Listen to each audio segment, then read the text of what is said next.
వికటకవిగా ప్రసిద్ధి చెందిన తెనాలి రామకృష్ణుని కథలు సమాజంలో ఎన్నో ప్రాచుర్యంలో ఉన్నాయి. వాటిలో ఏది గొప్ప దానం అనే కథను ఈ వీడియోలో తెలియచేస్తాను. ఒకరోజు రాయలవారి సభలో దానముల యొక్క ప్రస్తావన వచ్చింది. రాయలవారు ఆస్థాన కవుల వైపు చూస్తూ దానాలలో ఏది గొప్ప దానం అని అడిగారు. భట్టమూర్తి లేచి, ఈ కాలంలో నిలువ నీడ లేని వాళ్ళు ఎంతోమంది ఉన్నారు, కాబట్టి గృహదానము అన్ని దానాలలో గొప్పది అని చెప్పారు. తాతాచార్యుల వారు ఆ మాటల్ని ఖండిస్తూ, తిండి లేనివాడు ఆకలితో మలమలా మాడి చస్తున్నాడు, అట్లాంటి వాడికి ఇల్లుండి ఏం ప్రయోజనం, ఆకలి తీరితే ఏ చెట్టు క్రింద విశ్రమించవచ్చు, కాబట్టి అన్ని దానాలలో కల్లా అన్నదానం మిన్న అన్నారు. కనుకనే పూర్వకాలం నుంచి అన్నదాన సత్రాలు నడుస్తూ ఉన్నాయి అన్నారు తాతాచార్యులు.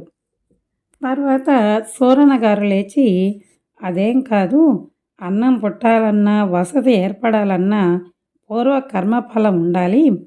ప్రతి అన్నపు గింజ మీద బ్రహ్మదేవుడు తినేవాడి పేరు రాస్తాడట. ఒక్కోసారి పుట్టెడు ధనం ఉన్నా పట్టెడు మెతుకులు దొరకవు అంటే అలాంటి వాడికి పుణ్యఫలం లేదని, ఎన్ని తపస్సులు చేసినా లభించని పుణ్యఫలం ఒక్క గోవును దానం చేస్తే లభిస్తుంది. ఇహలోక సుఖాన్నే కాకుండా పరలోక సౌఖ్యాన్ని కూడా ప్రసాదించడమే కాకుండా జీవుడిని సులభంగా వైతరిణి నదిని దాటిస్తుంది. గోమాతలో ముక్కోటి దేవతలు కొలువు తీరి ఉంటారని పురాణాలలో చెప్పబడి ఉన్నాయి. కావున అన్ని దానాలలోకెల్లా గోదానం గొప్పది అంటారు. అలసాని పెద్దనగారు లేచి తల అడ్డం తిప్పుతూ, కానే కాదు, కాలం ఏదైనా సందర్భం ఏదైనా ఏ ప్రాంతంలోనైనా పండితుడికి లభించే గౌరవం ఇంత ఇంత కాదు.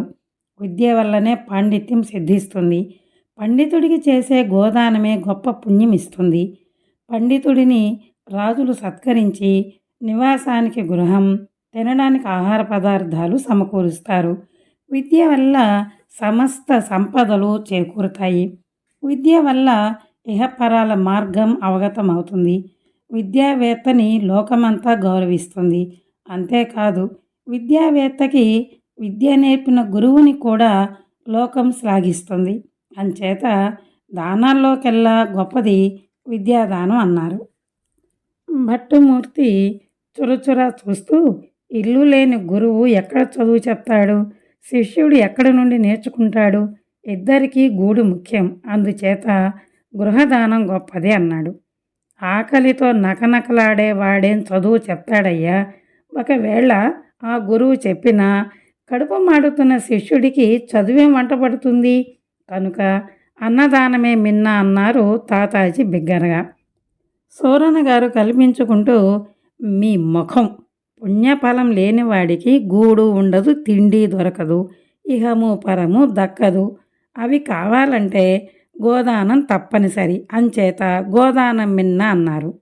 అలా ఒకరినొకరు విమర్శించుకుంటూ ఏది గొప్పది ఏది గొప్పది అంటూ అందరూ వాదించుకోవడం చూసి చూసి పెద్దగా పగలబడి నవ్వాడు రామకృష్ణుడు.